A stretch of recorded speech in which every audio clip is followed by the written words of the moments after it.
TET वर्ग 3 के पूरे पाठ्यक्रम सिलेबस पर इसमें बहुत सारे सवाल आ रहे हैं। क्या इस भर्ती परीक्षा में जो सीटेट पास अभ्यर्थी हैं, क्या वो आवेदन कर सकते हैं? तो याद रहे, अगर आप सीटेट पास हैं या नहीं हैं, आप दे सकते हैं। जैसे सीटेट एक पात्रता परीक्षा होती है, उसी प्रकार एमपी टेट की अगर मैं बात करूं तो एमपी टेट भी एक पात्रता परीक्षा है। इस परीक्षा को पास होने के बाद मेरिट क्रम के आधार पर मध्य प्रदेश में आयोजित होने वाली जो मध्य प्रदेश की प्राथमिक शिक्षक भर्ती परीक्षा होगी, वो शॉर्टलिस्ट होकर उस परीक्षा में सम्मिलित होंगे। उसके बाद अंत में मेरिट बनेगी और मेरिट बनने के बाद अंतिम रूप से आपका सिलेक्शन होगा। मतलब अगर आप सीटेट पास नहीं हैं या सीटेट आपने अभी तक नहीं दिया है, आप एमपी टेट का फॉर्म भर सकते हैं, एमपी टेट आवेदन कर सकते हैं। कई साथी ऐसे हैं जो सीटेट पास हैं, उनको लगता होगा मैं सीटेट पास हूँ, क्या मैं एमपी में शिक्षक बन सकता हूँ? जी नहीं, उसके लिए आपको एमपी टेट और एमपी में उसके बाद जो दूसरी परीक्षा होगी भर्ती परीक्षा की, उस परीक्षा को पास करने के बाद जो अंतिम चयन सूची बनेगी, मेरिट लिस्ट बनेगी, उसमें आने के बाद आपका अंतिम रूप से सिलेक्शन होगा। मतलब मध्य प्रदेश में सरकारी शिक्षक बनने के लिए आपको 2 परीक्षाएं पास करनी पड़ेगी, एमपी टेट और एक दूसरी जो परीक्षा होनी है, तब जाके प्राथमिक शिक्षक भर्ती में सम्मिलित हो पाएंगे। जब भी एमपी में पीआरटी शिक्षक की बात करेंगे तो पीआरटी के लिए केवल बीटीसी और डीएलएड ही वहाँ पर एलिजिबल है। तो ये भी आपको जानना काफ़ी हद तक ज़रूरी है। ठीक, बीटीसी डीएलएड बीएलएड के अभ्यर्थी आवेदन कर पाएंगे। इसमें एक सवाल आता है, क्या इसमें बीएड के अभ्यर्थी आवेदन कर पाएंगे? जी नहीं, इसमें बीएड के अभ्यर्थी आवेदन नहीं कर पाएंगे। इसका जो पाठ्यक्रम है, इसका जो सिलेबस है, वो सीटेट के ही भांति है। अगर सिलेबस की बात करें तो इसका जो पाठ्यक्रम है वो सीटेट के भांति है। एक एक करके इस वीडियो में हम सारी चीज़ों की बात करेंगे। आप वीडियो के अंत तक बने रहिएगा, जो समझ में ना आए पूछ लीजिएगा। वीडियो को शेयर जरूर करिए, अगर आप शेयर करेंगे तो हम इससे जुड़ी बहुत सारी चीज़ें आपके लिए अपडेट लेकर आते रहेंगे। लाइक नहीं है तो लाइक करिए, चैनल पर नए हैं सब्सक्राइब करके बेल आइकन दबाना ना भूलिएगा। आप सभी लोग सब्सक्राइब करके बेल आइकन दबा के रखिएगा ताकि हर वीडियो का नोटिफिकेशन आपको मिल जाए। वीडियो अगर आप फेसबुक पेज पे देख रहे हैं तो पेज को फॉलो करिएगा, वीडियो को ज़्यादा से ज़्यादा लोगों तक शेयर करिएगा। चलिए हम बात करते हैं। ये परीक्षा जो होगी, पूरी जानकारी इसमें होगी, सिलेबस से जुड़ी हुई और परीक्षा से जुड़ी हुई। पात्रता परीक्षा है और 150 अंकों की होगी और प्रत्येक प्रश्न के लिए 1 अंक होगा, नेगेटिव मार्किंग नहीं होगी। समय 2.5 घंटे का होगा। प्रत्येक प्रश्न 1 अंक का होगा, ऋणात्मक मूल्यांकन नहीं होगा, मैंने बता दिया। सभी प्रश्न बहुविकल्पी होंगे, उसमें से एक विकल्प सही होगा। अब पहला सीडीपी की बात करें तो चाइल्ड डेवलपमेंट एंड पेडागोजी 30 प्रश्न आएंगे 30 अंकों के। भाषा फर्स्ट की बात करें तो इसमें हिंदी 30 प्रश्न 30 अंक के। फिर भाषा दूसरी में द्वितीय संस्कृत, उर्दू और अंग्रेजी है, वो भी आपके 30 अंक के। गणित 30 अंक के, पर्यावरण 30 अंक के। अब हम इसके जो कंप्लीट सिलेबस है ना, अब उसकी तरफ हम बढ़ेंगे। फिर देखेंगे मध्य प्रदेश पात्रता परीक्षा में आपको और क्या क्या चीज़ें डीप में पढ़ने के लिए पूरा जो सिलेबस का डिजाइन हो किस प्रकार है, इसके नोट्स आपको मिल जाएंगे। इसके लिए एनसीईआरटी पढ़ना है या मध्य प्रदेश के जो सीरीज है उसको पढ़ना है। अब हम बात करेंगे प्रश्नों की प्रकृति कैसी होगी। तो प्रश्नों का जो स्तर होगा वो बाल विकास शिक्षा साथ 6 से 11 वर्ष आयु समूह के शिक्षण सिखाने के लिए, मतलब यहाँ पे ध्यान देने योग्य बात है कि 6 वर्ष से 11 वर्ष की आयु समूह के शिक्षण एवं सीखने के मनोवैज्ञानिक आधारभूत होगा। अब एक बात समझ लीजिएगा कि 6 से 11 वर्ष मतलब ये 1 से लेकर 5, अगर हम बात करें तो कक्षा 1 से लेकर 5 तक के लिए सिखाने के लिए जिन चीज़ों को टूल किट का, जिन शिक्षण पद्धतियों का, जिन शिक्षण विधियों का प्रयोग किया जाएगा, उन्हीं को ही हम लोग पढ़ना, स्तर वही होगा। हाँ, थोड़ा सा बढ़ाकर पढ़ सकते हैं, लेकिन जो औसत है स्तर यही लेकर आपको चलना है। शिक्षा के साथ संवाद सिखाने हैं तो अच्छे फैसिलिटेटर की विशेषताएं गुणों पर आधारित होंगे। भाषा फर्स्ट, भाषा के प्रथम आवेदन में चुनी गई भाषा के माध्यम प्रभाविता आधारित होंगे। भाषा द्वितीय में भाषा एक की पृथक होगी, थोड़ा भाषा दूसरी जो होगी सेकंड लैंग्वेज होगा थोड़ा सा अलग होगा। आवेदन पत्र में हिंदी, अंग्रेजी, संस्कृत, उर्दू में से कोई भी भाषा चुन सकेंगे। आवेदन पत्र में चुनी गई भाषा के प्रश्न नहीं हल कर सकेंगे, माने जिस भाषा को चयन करेंगे उसी का प्रश्न हल कर पाएंगे, दूसरा नहीं। दूसरे भाषा के प्रश्न भाषा के तत्व संप्रेषण समझने की क्षमताओं पर आधारित होंगे। गणित एवं पर्यावरण अध्ययन के प्रश्न विषय की अवधारणा, समस्या समाधान, पेडागोजी की समझ पर आधारित होंगे। प्रश्न पत्र में प्रश्न मध्य प्रदेश राज्य की कक्षा 1 से 5 के प्रचलित पाठ्यक्रम पुस्तकों टॉपिक्स के आधारित होंगे, लेकिन इनका कठिनाई स्तर सभ्यता हाई स्कूल तक होगा। देखिए, जो सवाल पूछे जाएंगे वो 1 से लेकर 5 तक ही होंगे ना, लेकिन जो उनकी कठिनाई स्तर होगी कक्षा 10 तक, मतलब प्रश्नों को घुमा कर पूछा जाएगा, सीधा सीधा कोई प्रश्न आपसे नहीं पूछ लिया जाएगा, इसलिए इस बात का भी विशेष ख्याल रखना है। हम बात करते हैं बाल विकास। सीडीपी यहाँ पे 30 प्रश्न का होगा, जिसमें जो बाल विकास है वो 15 अंकों के होंगे। आइए देखते हैं 15 अंकों में क्या क्या आपको यहाँ पे मिलने वाला है। अगर विस्तृत पाठ्यक्रम की हम बात करें, हाँ देखिए, टेलीग्राम पर आप लोग ना दुर्गेश सर सर्च कर लीजिएगा। अभी तक अगर आप वीडियो को देख रहे हैं ना तो दुर्गेशर सर्च करिएगा, ई लर्निंग विद दुर्गेश, आप उसे ज्वाइन कर लीजिएगा, जहाँ पे सभी क्लास की लिंक, वीडियो लेक्चर, सभी चीज़ें आपको आसानी से एक जगह मिल जाएंगी। नोट्स के लिए अगर आपको जानकारी चाहिए तो इस नंबर पर कॉल या व्हाट्सएप करके आप जानकारी ले सकते हैं। आइए हम लोग बात करते हैं अब इससे जुड़े हुए इन तथ्यों पर। अब हम बात करेंगे बाल विकास की अवधारणा, इसका अधिगम संबंध, विकास और विकास को प्रभावित करने वाले कारक, बाल विकास के सिद्धांत, बालकों का मानसिक स्वास्थ्य और व्यवहार संबंधी समस्याएं, वंशानुक्रम में वातावरण का प्रभाव, समाजीकरण प्रक्रियाएं, सामाजिक जगत एवं बच्चे, शिक्षक, अभिभावक और साथी, जीन पियाजे, पावला, कोलर, थॉर्नडाइक, रचना एवं आलोचनात्मक स्वरूप, बाल केंद्रित एवं प्रगतिशील शिक्षा की अवधारणा, बुद्धि की रचना, आलोचनात्मक स्वरूप, उनका मापन, बहुआयामी बुद्धि, व्यक्तित्व और उनका मापन, भाषा और विचार, सामाजिक निर्माण के रूप में जेंडर, जेंडर की भूमिका, लिंग भेद और शैक्षिक प्रथाएं, अधिगमकर्ताओं में व्यक्तिगत भिन्नताएं, भाषा, जाति, लिंग, संप्रदाय, धर्म, जाति विषमताओं पर आधारित भिन्नताओं की समझ, अधिगम की आकलन, अधिगम का आकलन मंथन, सलाह आधारित आकलन, सतत और समग्र मूल्यांकन, स्वरूप और प्रथाएं, मान्यताएं। फिर इसमें है अधिगमकर्ता की तैयारी का स्तर के आकलन हेतु उपयुक्त प्रश्नों का निर्माण, कक्षा कक्षा में अधिगम को बढ़ाना, आलोचनात्मक चिंतन तथा अधिगमकर्ता की उपलब्धि के आकलन के लिए। अब बात करते हैं तो इसमें 15 नंबर का जो सेशन था सीडीपी का वो हमने देखे, बाल मनोविज्ञान। अब इसमें 5 अंकों के 5 प्रश्न, समावेशी शिक्षा की अवधारणा, विशेष आवश्यकता वाले बच्चों की समझ। इसमें अलाभान्वित एवं वंचित वर्गों सहित विविध पृष्ठभूमियों के अधिगमकर्ता की पहचान करना, अधिगम में कठिनाई, क्षति आदि ग्रस्त बच्चों की आवश्यकताओं की पहचान, प्रतिभावान सृजनात्मक विशेष क्षमता वाले अधिगमकर्ता की पहचान, समस्याग्रस्त बालक पहचान और निदात्मक पक्ष, बाल अपराध एवं कारण एवं प्रकार। तो ये काफी इजी टॉपिक है। अब है अधिगम और शिक्षा साथ, पेडागाजी। पेडागाजी से भी 10 सवाल यहाँ पे पूछे जाएंगे। इसमें क्या है, बच्चे कैसे सोचते हैं और सीखते हैं, बच्चे शाला प्रदर्शन में सफलता प्राप्त करने में क्यों, कैसे सफल होते हैं, शिक्षण और अधिगम की मूलभूत प्रक्रियाएं, बच्चों की अधिगम की रणनीतियां, अधिगम और सामाजिक प्रक्रिया के रूप में अधिगम की सामाजिक संदर्भ, समस्या समाधान करता। और अगर हम बात करें तो यहाँ पर हमें देखेंगे कि बच्चों के अधिगम की वैकल्पिक धारणाएं, बच्चों की त्रुटियों में अधिगम की प्रक्रिया, सार्थक कड़ी के रूप में समझना, अधिगम को प्रभावित करने वाले कारक, अवधान और रुचि, संज्ञान और संवेग, अभिप्रेरणा और अधिगम में योगदान देने वाले कारक, व्यक्तिगत और पर्यावरणीय, निर्देशन एवं परामर्श, अधिगम अभिक्षमता और उसका मापन, स्मृति और विस्मृति। तो यहाँ पर ये 30 प्रश्नों की सीरीज का हम लोगों ने पूरा एक सिलेबस देख लिया। अब इसके लिए अगर मैं किताब की बात करूं, इसके लिए आप बहुत सारी किताबें मार्केट में हैं, तो डीएलएड की जो बुक है वहाँ पर आपको मिल जाएगी। अगर आपने डीएलएड बीटीसी किया होगा तो सेमेस्टर की किताबें होंगी, तो वहाँ से आपको चीज़ें आसानी से मिल जाएंगी। इसलिए आप बाहर भटकिएगा नहीं, क्योंकि समाज से शिक्षा की एक अलग से किताब आती है, पतली सी होती है, जल्दी तैयारी हो पाएगी और 5 नंबर आपके मिल जाएंगे, सीडीपी की भी मिल जाएगी। मतलब ये आप डीएलएड की किताब से ले सकते हैं, या ई लर्निंग विद दुर्गेश के नोट्स आप चाहे सीडीपी की भी प्राप्त कर सकते हैं, पीडीएफ फॉर्मेट में भी उपलब्ध है। बात करते हैं हिंदी भाषा की, काफ़ी महत्वपूर्ण है ये स्कोरिंग है, क्योंकि अदर स्टेट या सामान्य है तो आपको 60% अंक चाहिए, क्योंकि अदर स्टेट दूसरे राज्य के अभ्यर्थी भी इस परीक्षा में आवेदन कर सकते हैं। इसमें पहले भाषाई समझ और अवबोध। भाषाई समझ अवबोध 2 अपठित दिए जाएंगे, जिसमें गद्यांश, नाटक, एकांकी, घटना, निबंध, कहानी आदि से होगा। दूसरा पठित पद्य के रूप में होंगे। जो अपठित में से समझ, मतलब यहाँ पर देखिए गद्यांश और पद्यांश होंगे सीटेट की भांति पूरे। दूसरा इसमें होगा भाषा विकास हेतु निर्धारित शिक्षा शास्त्र। तो ये पेडागाजी होगी हिंदी की, मतलब सेम अगर मैं बात करूं तो ये पूरी तरह से सीटेट पर ही आधारित होगी। तो इसलिए इस पर बहुत ज़्यादा घबराने की बात नहीं है, बहुत परेशान होने की बात नहीं है।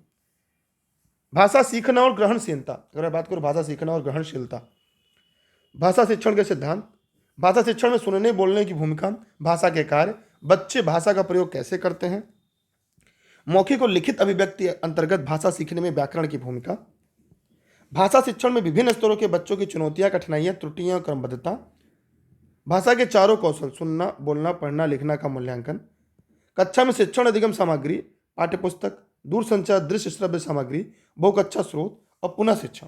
तो यहाँ से भी सवाल आपके आएंगे परीक्षा में तो कह सकते हैं पूरा शिक्षण। इसकी पूरी कंप्लीट नोट्स अगर आपको ई लर्निंग विद दुर्गेश से मिल जाएगी, और टेलीग्राम पे या ई लर्निंग विद दुर्गेश का ऐप जो है प्ले स्टोर से डाउनलोड करके आप हिंदी शिक्षण को पूरा पढ़ सकते हैं। इसकी निःशुल्क सीरीज जो होगी, क्लासेज अगर आप कहेंगे तो मैराथन ले लेंगे, 2 मैराथन में पूरा शिक्षण आपका समाप्त हो जाएगा। जो इसका पैसेज है वो आपको ज़्यादा ज़्यादा प्रैक्टिस पर ही आएगा, और ऐसे आपको नहीं आएगा, इसलिए इस पर ज़्यादा ज़्यादा प्रैक्टिस करने हैं पैसेज पे। अब जो भाषा दूसरे की बात करें, सेकंड भाषा जो है अंग्रेजी रख सकते हैं, संस्कृत रख सकते हैं, आप उर्दू रख सकते हैं। अगर आपने इंग्लिश रखा है सेम वही है, 30 प्रश्न होंगे, 15 पैडागॉजी से होंगे और 15 प्रश्न प्रोज और पोट्री से होंगे। तो ये भी आपके लिए बहुत ज़्यादा घबराने की बात नहीं। इसकी भी सूरज ई लर्निंग विद दुर्गेश पर आपको मिल जाएगी, यहाँ से भी आपको कोई बहुत बड़ी समस्या होने वाली नहीं है। संस्कृत में भी सेम प्रक्रिया वही है। अगर आप संस्कृत भाषा का चयन करते हैं द्वितीय लैंग्वेज के रूप में, द्वितीय भाषा के रूप में, तो यहाँ पे भी 15 नंबर जो होंगे इसमें व्याकरण भी आएंगे, मतलब गद्यांश पद्यांश में जुड़ा हुआ कुछ व्याकरण के भी सवाल रहेंगे, चाहे वो लैंग्वेज फर्स्ट हो, चाहे लैंग्वेज सेकंड हो, और चाहे ग्रामर इंग्लिश हो या आपका संस्कृत या उर्दू हो। इसलिए इस बात का ध्यान रखना है। और भाषाई विकास के लिए इनकी जो सीडीपी है ये हिंदी में आती है, मतलब पेडागॉजी जो है संस्कृत की यहाँ पर हिंदी में आती है, सीटेट में संस्कृत में आती है। हाँ, लेकिन कई बार आपने देखा होगा कि एमपी टेट में भी संस्कृत में ही पूछ लेते हैं, तो इसलिए अगर प्रीवियस पेपर देखेंगे तो आपको पूरा पूरा संस्कृत में ही मिल जाएगा। इसलिए यहाँ पर भी बहुत घबराने, बहुत परेशान होने की बात नहीं है। भाषा सीखना, ग्रहणशीलता, भाषा सुनने बोलने, भूमिका, भाषा के कार्य, बच्चे भाषा का प्रयोग कैसे करते हैं, मौखिक लिखित अभिव्यक्ति के अंतर्गत भाषा सीखने व्याकरण की भूमिका, भाषा शिक्षण विभिन्न स्तरों के बच्चों की चुनौतियां, कठिनाइयां, त्रुटियां, क्रमबद्धता, भाषा के चारों कौशल, सुनना बोलना पढ़ना लिखना का मूल्यांकन, कक्षा में शिक्षण अधिगम सामग्री, पाठ्यपुस्तक, दूरसंचार, दृश्य और श्रव्य सामग्री, बहुकक्षा स्रोत और पुनः शिक्षण। तो ये भी आपको यहाँ पर मिल जाएगा। इसके लिए भी आपको बहुत परेशान होने की जरूरत नहीं है, ये परीक्षा के दृष्टिकोण से आपके लिए महत्वपूर्ण। इसकी notes e learning with Durgesh मिल जाएगी। अगर नोट्स चाहिए इस नंबर पर कॉल या व्हाट्सएप करके आप जानकारी ले सकते हैं। कुछ करिएगा व्हाट्सएप करेंगे तो आपको सारी जानकारी मिल जाएगी। हाँ, उर्दू देखिए, उर्दू भी देख लीजिएगा, यहाँ भी 30 प्रश्न आएंगे, और उर्दू में भी जामे सलाहित पर मलबनी सवालात। तो ये आप देख लीजिएगा कि मुझे उर्दू नहीं आती, इसलिए इसको आप अपने समझ लीजिए जिनका उर्दू विषय होगा, क्योंकि वो मुझसे बहुत ज़्यादा जानते होंगे। बात करते गणित, काफ़ी महत्वपूर्ण है। गणित का सेशन आपके लिए कल से शुरू होगा, जो इसकी लिंक आपको टेलीग्राम पर मिल जाएगी। टेलीग्राम पर आप सर्च करेंगे ई लर्निंग विद दुर्गेश, जहाँ सभी क्लास की लिंक, वीडियो, नोट्स आपको पूरे मिल जाएंगे, जो आपकी तैयारी में काफ़ी अहम और महत्वपूर्ण योगदान देंगे। इसलिए जितने भी साथी जुड़े हैं टेलीग्राम पर या यूट्यूब को चैनल सब्सक्राइब करके बेल आइकन दबा लेंगे, क्लासेज आपको वहीं पर मिल जाएगी, जहाँ से आपको कोई समस्या होने वाली नहीं। अगर यहाँ पे देखें संख्या पद्धति, 1000 से बड़ी संख्याओं को पढ़ना लिखना, 1000 बड़ी संख्याओं पर स्थानीय मान की समझ, 4 मूलभूत संक्रियाएं, जोड़ घटाना गुणा भाग, स्थानीय मान और जाति मान, सवाल रटे रटाए जाते हैं। जोड़ना व घटाना, 5 अंकों तक की संख्याओं को जोड़ना व घटाना, गुणा 2 या 3 अंकों की गुणा करना, वो भी कठिनाई स्तर 10वीं तक होगी। भाग, भिन्न की अवधारणा, समरूपता, समभिन्न, विषम भिन्न, ये 15 नंबर के हैं। जोड़ घटाओ गुणा भाग, समतुल्य भिन्न, भिन्न के दशमलव तथा दशमलव संख्या को भिन्न में लिखना, सामान्यतः प्रयोग होने वाली लंबाई, भार, आयतन की बड़ी व छोटी इकाई संबंध, बड़ी इकाइयों में तथा छोटी इकाइयों में तथा छोटी इकाइयों को बड़ी इकाइयों में बदलना, ज्ञात इकाइयों किसी ठोस वस्तु का आयतन ज्ञात करना, पैसा, लंबाई, भार, आयतन तथा समय अंतराल से संबंधित प्रश्नों के 4 मूलभूत गणितीय संख्याओं को उपयोग करना, मीटर को सेंटीमीटर और सेंटीमीटर को मीटर में बदलना। अगर बात करें पैटर्न, संख्याओं से संबंधित पैटर्न को समझ आगे बढ़ाना, पैटर्न तैयार कर उसका संक्रियाओं के आधार पर सामान्यीकरण, त्रिभुजी भुजाओं तथा वर्ग संख्याओं के पैटर्न की पहचानना, ये आपके लिए काफ़ी हद तक महत्वपूर्ण होगा।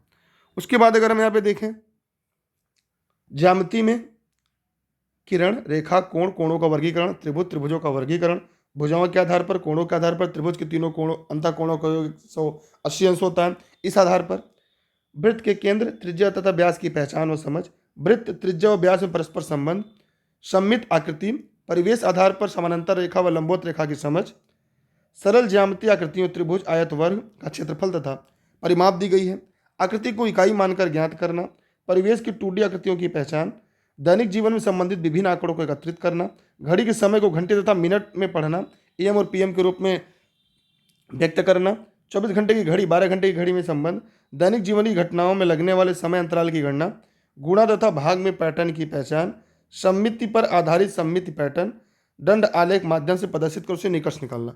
तो ये टोटल आपका 15 नंबर का, जिसकी सीरीज पूरी लर्निंग विद दुर्गेश पर उपलब्ध है और आप टेलीग्राम पर भी प्राप्त कर सकते हैं। इसकी स्पेशल क्लास आपको लर्निंग विद दुर्गेश पर निःशुल्क मिल जाएगी। आप चाहें तो अगर डेली क्लास चाहते हैं तो कमेंट सेक्शन में कमेंट करिएगा। अब हम बात करें इसकी पेडागाजी की, तो इसमें गणित शिक्षण, चिंतन और तर्कशक्ति का विकास, पाठ्यक्रम में गणित का स्थान, गणित की भाषा, प्रभावी शिक्षण हेतु परिवेश आधारित उपयुक्त शैक्षिक सहायक सामग्री का निर्माण, उसका उपयोग करने की क्षमता का विकास करना, मूल्यांकन की नवीन विधियां, निदानात्मक परीक्षण, पुनः परीक्षण की क्षमता का विकास करना, गणित शिक्षण की नवीन विधियों को कक्षा शिक्षण में उपयोग करने की क्षमता। अंत में आता है पर्यावरण अध्ययन ईवीएस, जो आप सबके लिए महत्वपूर्ण है और आप लोग इस पर काफ़ी मेहनत करते हैं और आगे बढ़ने का भी प्रयास करते रहते हैं प्रायः। अब अगर हम बात करें तो यहाँ पर बहुत सारी चीज़ें आपको फिर से समझने की ज़रूरत होगी। अब यहाँ पर देखिए, विषय वस्तु यहाँ पर 20 प्रश्न होंगे, जिसमें हमारा परिवार हमारे मित्र, ये आपको एनसीईआरटी एससीईआरटी मध्य प्रदेश की दोनों आपको मिल जाएगी। इसकी नोट्स भी आपको मिल जाएगी, क्योंकि प्रश्न पूछने का तरीका थोड़ा सा यहाँ पर अलग हो जाता है। परिवार समाज संबंध, परिवार के बड़े बूढ़े, बीमार, किशोर, विशिष्ट आवश्यकता वाले बच्चों की देखभाल, उनके प्रति हमारी संवेदनशीलता, हमारे पशु पक्षी, हमारे पालतू पशु, मालवाहक पशु, हमारे आसपास के परिवेश, जीव जंतु, जानवरों का प्रदूषण पर प्रभाव, हमारे पेड़ पौधे, स्थानीय पेड़ पौधे, मनुष्यों की आत्मनिर्भरता, वनों की सुरक्षा, उनकी आवश्यकता और महत्व, पेड़ पौधों पर प्रदूषण का प्रभाव, हमारे प्राकृतिक संसाधन, प्रमुख प्राकृतिक संसाधन, उनका संरक्षण, ऊर्जा को पारस्परिक और नवीनीकृत और अनवीनीकृत स्रोत। तो ये हो गए आपके हमारा परिवेश हमारे मित्र। खेल एवं कार्य, खेल, व्यायाम और योगासन, पारिवारिक उत्सव, विभिन्न मनोरंजन के साधन, किताबें, कहानियां, कठपुतली, प्ले, मेला, संस्कृति कार्यक्रम, दिवसों के विद्यालयों में मनाया जाना, विभिन्न काम, उद्योग, धंधे और व्यवसाय। तो ये आपके लिए इंपॉर्टेंट है। तीसरा आता है आवास,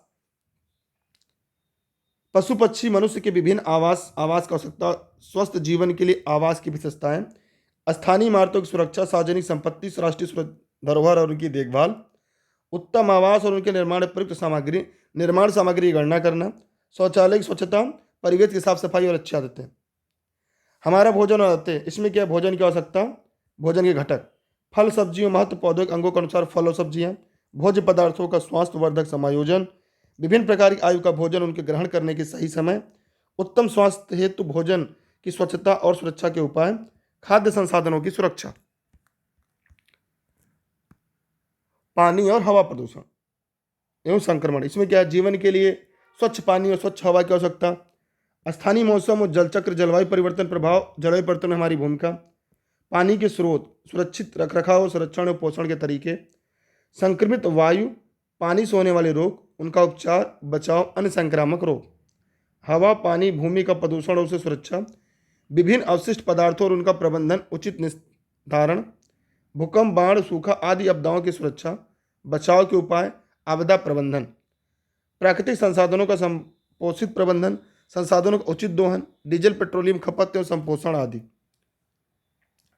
छठा है प्राकृतिक वस्तुओं की उपज, जैसे मिट्टी, पानी, बीज, फसल का संबंध, जैविक रासायनिक खाद, विभिन्न फसलें, उनके उत्पाद क्षेत्र, फसल उत्पाद के लिए आवश्यक कृषि कार्य और उपकरण, मानव निर्मित साधन एवं उनसे क्रियाकलाप का प्रभाव, ये सातवां, ये इंपॉर्टेंट है। वनों की कटाई, शहरीकरण, पारिस्थितिकी संतुलन पर प्रभाव, ओजोन क्षय, अम्लीय वर्षा, ग्लोबल वार्मिंग, ग्रीन हाउस प्रभाव आदि में वैज्ञानिक कारण एवं निदान, पॉलीथीन, प्लास्टिक का उपयोग, उनका अपघटन, अपमार्जन, जीवाश्म ईंधन के प्रयोग, प्रभाव, आपदा प्रबंधन। अंतरिक्ष विज्ञान, जिसमें अंतरिक्ष का परिचय, उनके अंतरिक्ष में जीवन बिताने के अनुभव, अंतरिक्ष जीवन और उनके वैज्ञानिक तथ्य, जीवन की संभावनाएं, अंतरिक्षयान, अंतरिक्ष खोजें और भविष्यवाणियां। इसके साथ 10 नंबर के पेडागाजी होगी। जो पेडागाजिकल मुद्दे होंगे वो काफ़ी इंपॉर्टेंट है। इसकी नोट्स भी लर्निंग विद दुर्गेश पर पूरी मिल जाएगी। पर्यावरण अध्ययन की अवधारणा और उनकी आवश्यकता, पर्यावरण अध्ययन का महत्व, समेकित पर्यावरणीय शिक्षा, पर्यावरणीय शिक्षा के सूत्र और दायित्व, पर्यावरणीय शिक्षा का विज्ञान और सामाजिक विज्ञान में सहसंबंध, अवधारणाओं के स्पष्टीकरण हेतु प्रविधियां एवं गतिविधियां, परिवेश भ्रमण, प्रयोगात्मक कार्य, प्रोजेक्ट कार्य और उनका महत्व, चर्चा, परिचर्चा, प्रस्तुतिकरण और समूह शिक्षण व्यवस्था से सीखना, सतत व्यापक मूल्यांकन, शिक्षण के दौरान प्रश्न पूछना, मुखर और लिखित अभिव्यक्ति के अवसर देना, वर्कशीट एवं इन्हें डाट्स रिकॉर्ड का प्रयोग, बच्चों की पोर्टफोलियो का विकास करना, केस स्टडी और व्यक्तिगत प्रोफाइल में शिक्षण, पर्यावरणीय शिक्षा में शिक्षण सामग्री, सहायक सामग्री, उसका अनुप्रयोग, स्थानीय परिवेश के पर्यावरणीय समस्या, उनके समाधान खोजने की क्षमता का विकास। यहाँ पर अगर आप एमपी की SCERT की किताब अगर आप पढ़ते हैं, काफ़ी चीज़ें आपको यहाँ से मिल जाएंगी। और संग में अगर सीटेट पढ़ रहे होंगे तो आपको जो पेडागाजी का सेक्शन है वो आपको काफ़ी आसान होने लगेगा। और अब नोट संबंधी अगर कोई भी जानकारी चाहिए इस नंबर पर कॉल या व्हाट्सएप करके जानकारी ले सकते हैं। और इसके अलावा अगर आपके मन में कोई प्रश्न है, अगर आप चाहते हैं कोई क्लास मैराथन के रूप में देखना, तो आप टेलीग्राम पर दुर्गेश सर सर्च करके ई लर्निंग विद दुर्गेश से जरूर जुड़िएगा, ताकि आप इनकी मैराथन क्लास देख और पढ़ सकें। टेलीग्राम पर जुड़ेंगे, सर्च करेंगे तो टेलीग्राम आ जाएगा। ई learning with Durgesh app play store से डाउनलोड कर लीजिएगा। अगर वीडियो को फेसबुक पे देख रहे हैं तो पेज को फॉलो करिएगा। वीडियो को सभी मित्रों को शेयर करिए, जहाँ भी देख रहे हैं वीडियो को शेयर करिएगा, लोगों तक पहुँचाइएगा, ताकि हम आपके लिए बेहतर सेशन शुरू कर सकें और आपकी तैयारी में भी भागीदारता हो सके। ई लर्निंग विद दुर्गेश इंस्टाग्राम पर भी आप फॉलो कर सकते हैं पेज को भी। और मिलते हैं एक नए सेशन के साथ, तब तक के लिए आप सभी को बहुत बहुत आभार, धन्यवाद। जय हिंद, जय भारत, थैंक यू। हाँ, सभी वीडियो को शेयर करिएगा, ये आपकी भी उतनी जिम्मेदारी है। ठीक है, थैंक यू, बाय बाय। हाँ, इस क्लास के लिए कोई भी कमेंट होगा, प्रश्न होगा, सवाल होगा तो कमेंट करिएगा। अदर स्टेट के अभ्यर्थी आवेदन कर सकते हैं। उम्र 21 वर्ष होनी चाहिए न्यूनतम। और डीएलएड या बीटीसी बीपीएड अगर अंतिम वर्ष में हो तो भी आवेदन कर सकते हैं।